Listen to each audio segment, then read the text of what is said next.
Hello friends, मैं lucky Kumar L के class में आपका स्वागत है। आज इस वीडियो में हम आपको संस्कृत के बहुत ही महत्वपूर्ण ऑब्जेक्टिव क्वेश्चन बताने जा रहे हैं, जो कि मेटी परीक्षा में बार बार पूछे जाते हैं। तो दोस्तों, एक भी क्वेश्चन को स्किप नहीं करना है, वीडियो को शुरू से अंत तक देखना है।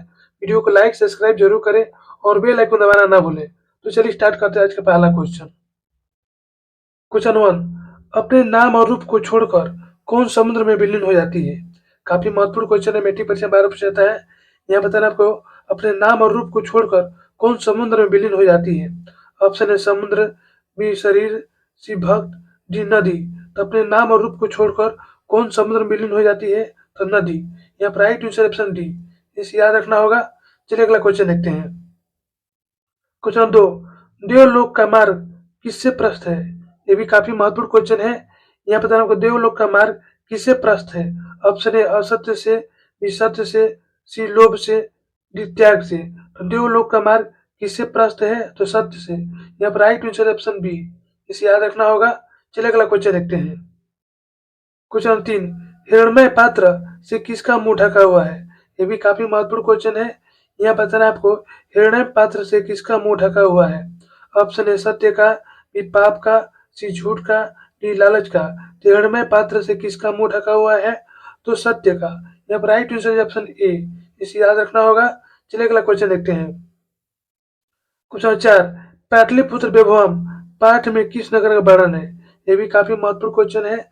यहाँ बताना आपको, पाटलिपुत्र वैभवम में पाठ किस नगर का वर्णन है?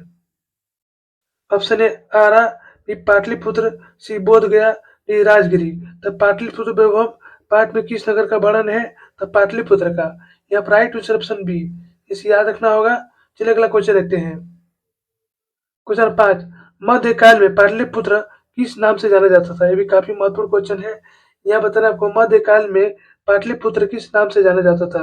ऑप्शन है पटना, बी कुसुमपुर, सी चंपारण, डी पुष्पपुर। तो मध्यकाल में पाटलिपुत्र किस नाम से जाना जाता था? तो पटना के नाम से जाना जाता था।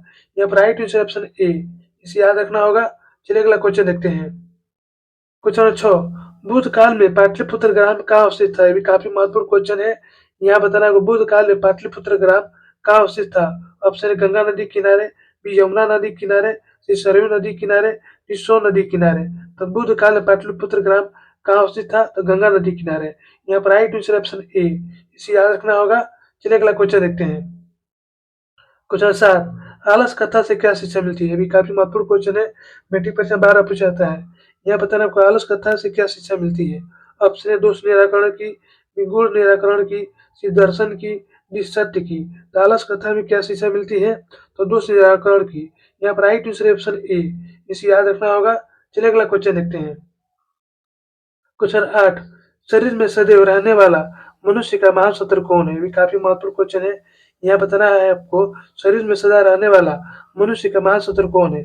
ऑप्शन है दया, बी लोभ, सी काम, डी आलस। तो शरीर में सदैव रहने वाला मनुष्य का महान शत्रु कौन है?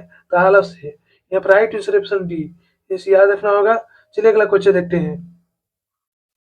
क्वेश्चन 9, किसको देखकर सभी धूर्त भाग गए? ये भी काफी महत्वपूर्ण क्वेश्चन है। यहाँ बताना आपको, किसको देखकर सभी धूर्त भाग गए? ऑप्शन है चोर को, बी अग्नि को, सी मित्र को, डी दशक को। किसको देखकर सभी धूर्त भाग गए? तो अग्नि को। यहाँ पर राइट आंसर ऑप्शन बी। इसे याद रखना होगा। चलिए अगला क्वेश्चन देखते हैं। क्वेश्चन 10, याज्ञवल्क्य ने आत्मतत्व शिक्षा किसको दी थी? ये भी काफी महत्वपूर्ण क्वेश्चन है। यहाँ बताना है आपको, याज्ञवल्क्य ने आत्मतत्व शिक्षा किसको दी थी? ऑप्शन है मैत्रेयी को, बी गार्गी को, सी सुलभा को, डी रामभद्रम्बा को। तो याज्ञवल्क्य ने आत्मतत्व शिक्षा किसको दी थी? तो मैत्रेयी को दी थी। यहाँ पर राइट आंसर ऑप्शन ए। इसे याद रखना होगा। चलिए अगला क्वेश्चन देखते हैं। क्वेश्चन 11, देव कुमारी का कहाँ की सुप्रसिद्ध संस्कृत लेखिका है? भी काफी महत्वपूर्ण क्वेश्चन, मैट्रिक परीक्षा में 12 पूछा था है। यह बताना आपको, देव कुमारी का कहाँ की सुप्रसिद्ध संस्कृत लेखिका है? ऑप्शन है उत्तर भारत की, बी पूर्व भारत की, सी दक्षिण भारत की, डी पश्चिम भारत की। तो देव कुमारी का कहाँ की सुप्रसिद्ध संस्कृत लेखिका है? तो दक्षिण भारत की। यहाँ पर राइट आंसर ऑप्शन सी। इसे याद रखना होगा। चलिए अगला क्वेश्चन देखते हैं। क्वेश्चन 12, लौकिक संस्कृत साहित्य में कितने कवित्रों का वर्णन है? ये भी काफी महत्वपूर्ण क्वेश्चन है। यहाँ बताना आपको, लौकिक संस्कृत साहित्य में कितनी कवित्रों का वर्णन है? ऑप्शन है 40, बी 50, सी 20, डी 16। लौकिक संस्कृत साहित्य में कितने कवित्रों का वर्णन है? तो 40 कवित्रों का वर्णन है। यहाँ पर राइट आंसर ऑप्शन ए, इसे याद रखना होगा। चलिए अगला क्वेश्चन देखते हैं। क्वेश्चन 13, चंद्रादित्य किस वंश के राजा थे? ये भी काफी महत्वपूर्ण क्वेश्चन है। यहाँ बताना आपको, चंद्रादित्य किस वंश के राजा थे? ऑप्शन ए लिच्छवी वंश, बी गुलाम वंश, सी चालुक्य वंश, डी लोधी वंश। तो चंद्रादित्य किस वंश के राजा थे? तो चालुक्य वंश के। यहाँ पर राइट आंसर ऑप्शन सी, इसे याद रखना होगा। चलिए अगला क्वेश्चन देखते हैं। क्वेश्चन 14, भारत की शोभा को देखकर कौन प्रसन्न है? ये भी काफी महत्वपूर्ण क्वेश्चन है। यहाँ बताना आपको, भारत की शोभा देखकर कौन प्रसन्न है? ऑप्शन है दानव, बी जंतु, सी ईश्वर, डी भाई। तो भारत की शोभा देखकर कौन प्रसन्न है? तो ईश्वर। यहाँ पर राइट आंसर ऑप्शन सी, इसे याद रखना होगा। चलिए अगला क्वेश्चन देखते हैं।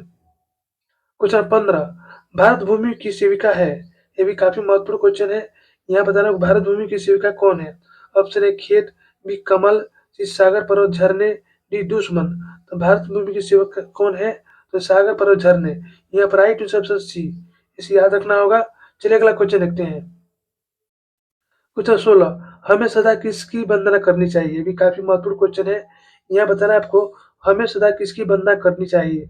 ऑप्शन ए क्षेत्र की, बी भारतवर्ष की, सी नदियों की, डी युद्ध की। तो हमें सदा किसकी वंदना करनी चाहिए? तो भारतवर्ष की। यहाँ पर राइट आंसर ऑप्शन बी, इसे याद रखना होगा। चलिए अगला क्वेश्चन देखते हैं। क्वेश्चन 17, भारत महिमा पाठ किस पुराण से लिया गया है? ये काफी महत्वपूर्ण क्वेश्चन है। यहाँ बताना है, भारत महिमा पाठ किस पुराण से लिया गया है? Option A Shiva Purana, B Vishnu Purana, C Vayu Purana, D मत्स्य पुराण।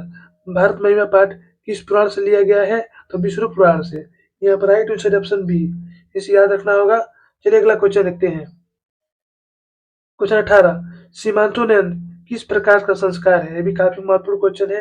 यहाँ बताना आपको, सीमांतोन्नयन किस प्रकार का संस्कार है? ऑप्शन ए जन्म पूर्व संस्कार, बी शिक्षा संस्कार, सी उपनयन संस्कार, डी वेदारंभ संस्कार। सीमांतोन्नयन किस प्रकार का संस्कार है? तो जन्म पूर्व संस्कार। यहाँ पर राइट आंसर ऑप्शन ए, इसे याद रखना होगा। चलिए अगला क्वेश्चन देखते हैं। क्वेश्चन 19, विवाह संस्कार के अंतर्गत क्या नहीं आता है? काफी महत्वपूर्ण क्वेश्चन है। यहाँ बताना कि विवाह संस्कार के अंतर्गत क्या नहीं आता है? ऑप्शन ए गोदान, बी भागदान, सी कन्यादान, सी सिंदूर दान। विवाह संस्कार के अंतर्गत क्या नहीं आता है? तो गोदान नहीं आता है। यहाँ पर राइट आंसर ऑप्शन ए, इसे याद रखना होगा। चलिए अगला क्वेश्चन देखते हैं। क्वेश्चन 20, प्राचीन काल में ब्रह्मचारी कहाँ पढ़ते थे? ये भी काफी महत्वपूर्ण क्वेश्चन है। यहाँ बताना है, प्राचीन काल में ब्रह्मचारी कहाँ पढ़ते थे? ऑप्शन ए गुरु के घर में, बी विद्यालय में, सी जंगल में, डी पाठशाला में। तो प्राचीन काल में ब्रह्मचारी कहाँ पढ़ते थे? तो गुरु के घर में पढ़ते थे। यहाँ पर राइट आंसर ऑप्शन ए, इसे याद रखना होगा। चलिए अगला क्वेश्चन देखते हैं। क्वेश्चन 21, विदुर नीति किस ग्रंथ का अंश विशेष है? ये भी काफी महत्वपूर्ण क्वेश्चन है। यहाँ बताना विदुर नीति किस ग्रंथ का अंश विशेष है? ऑप्शन ए रामायण का, बी महाभारत का, सी उपनिषद का, डी वेद का। तो विदुर नीति किस ग्रंथ का विशेष है? तो महाभारत का। यहाँ पर राइट आंसर है ऑप्शन बी, इसे याद रखना होगा। चलिए अगला क्वेश्चन देखते हैं। क्वेश्चन 22, विदुर नीति के रचनाकार कौन है? भी काफी महत्वपूर्ण क्वेश्चन है। यह बताना विदुर नीति का रचनाकार कौन है? Option A Bhartrihari, B Vidur, C Narottam Das, D Kalidas. तो विदुर नीति का रचनाकार कौन है? तो विदुर है। यहाँ पर राइट आंसर ऑप्शन बी, इसे याद रखना होगा। चलिए अगला क्वेश्चन देखते हैं। क्वेश्चन 23, विद्या को किससे रक्षा की जाती है? ये काफी महत्वपूर्ण क्वेश्चन है। यहाँ बताना विद्या को किससे रक्षा की जाती है? ऑप्शन ए वृक्ष से, बी सत्य से, सी योग से, डी झूठ से। तो विद्या को किससे रक्षा की जाती है? तो सत्य से। यहाँ पर राइट आंसर ऑप्शन बी, इसे याद रखना होगा। चलिए अगला क्वेश्चन देखते हैं। क्वेश्चन 24, क्रमवीर कौन है? यहाँ पर बताना आपको, क्रमवीर कौन है? ऑप्शन ए राम प्रवेश, बी राधे श्याम, सी दिनेश, डी कौशल कुमार। तो क्रमवीर कौन है? तो राम प्रवेश है। यहाँ पर राइट आंसर ऑप्शन ए, इसे याद रखना होगा। चलिए अगला क्वेश्चन देखते हैं। क्वेश्चन 25, कथा का मूल्य है कि क्या नहीं देना चाहिए? भी काफी महत्वपूर्ण क्वेश्चन है। यहाँ बताना आपको, कथा का मूल्य है कि क्या नहीं देना चाहिए? ऑप्शन निर्धन, बी निराश, सी संपन्न, डी विद्वान। तो कथा का मूल्य है कि क्या नहीं देना चाहिए? तो निराश। यहाँ पर राइट आंसर ऑप्शन बी, इसे याद रखना होगा। चलिए अगला क्वेश्चन देखते हैं। क्वेश्चन 26, जीवन की परम गति क्या माना गया है? भी काफी महत्वपूर्ण क्वेश्चन है। यहाँ बताना आपको, जीवन का परम गति क्या माना गया है? ऑप्शन ए विद्या धन, सी शिक्षा कर्म, डी पार्थिव धर्म, सी संस्कार। तो जीवन का परम गति क्या माना गया है? तो शिक्षा कर्म। यहाँ पर राइट आंसर ऑप्शन बी, इसे याद रखना होगा। चलिए अगला क्वेश्चन देखते हैं। क्वेश्चन 27, स्वामी दयानंद थे, ये भी काफी महत्वपूर्ण क्वेश्चन है। यहाँ बताना होगा स्वामी दयानंद क्या थे। ऑप्शन ए किसान, बी विद्वान, सी समाज उद्धारक, डी लेखक। तो स्वामी दयानंद क्या थे, तो समाज उद्धारक थे। यहाँ पर राइट आंसर ऑप्शन सी, इसे याद रखना है। चलिए अगला क्वेश्चन देखते हैं। क्वेश्चन 28, रात्रि जागरण को छोड़कर मूल शंकर कहाँ गए। ये भी काफी महत्वपूर्ण क्वेश्चन है। यहाँ बताना आपको रात्रि जागरण को छोड़कर मूल शंकर कहाँ गए। ऑप्शन है जंगल, बी विद्यालय, सी घर, इनमें से कोई नहीं। तो रात्रि जागरण को छोड़कर मूल शंकर कहाँ गए, तो घर गए। यहाँ पर राइट आंसर ऑप्शन सी, इसे याद रखना होगा। चलिए अगला क्वेश्चन देखते हैं। क्वेश्चन 29, मूल शंकर की शिक्षा का प्रारंभ किस भाषा में हुई। ये भी काफी महत्वपूर्ण क्वेश्चन है। यहाँ बताना मूल शंकर की शिक्षा का प्रारंभ किस भाषा में हुई। ऑप्शन हिंदी भाषा में, बी संस्कृत भाषा में, सी अंग्रेजी भाषा में, डी उर्दू भाषा में। मूल शंकर की शिक्षा का प्रारंभ किस भाषा में हुई, तो संस्कृत भाषा में। यहाँ पर राइट आंसर ऑप्शन बी, इसे याद रखना होगा। चलिए अगला क्वेश्चन देखते हैं। क्वेश्चन 30, मूल शंकर किस विद्वान के पास गए। ये भी काफी महत्वपूर्ण क्वेश्चन है। यहाँ बताना है कि मूल शंकर किस विद्वान के पास गए। ऑप्शन है सूरदास, बी बिरजानंद, सी कबीरदास, डी नर हरिदास। तो मूल शंकर किस विद्वान के पास गए, तो बिरजानंद के पास गए। यहाँ पर राइट आंसर ऑप्शन बी। तो दोस्तों यहाँ पर हमारा वीडियो समाप्त होता है। यदि हमारी वीडियो आपको अच्छी लगी तो लाइक सब्सक्राइब जरूर करें और बेल आइकन जरूर जरूर दबाएं, इससे नई वीडियो को नोटिफिकेशन आपको मिलता रहे।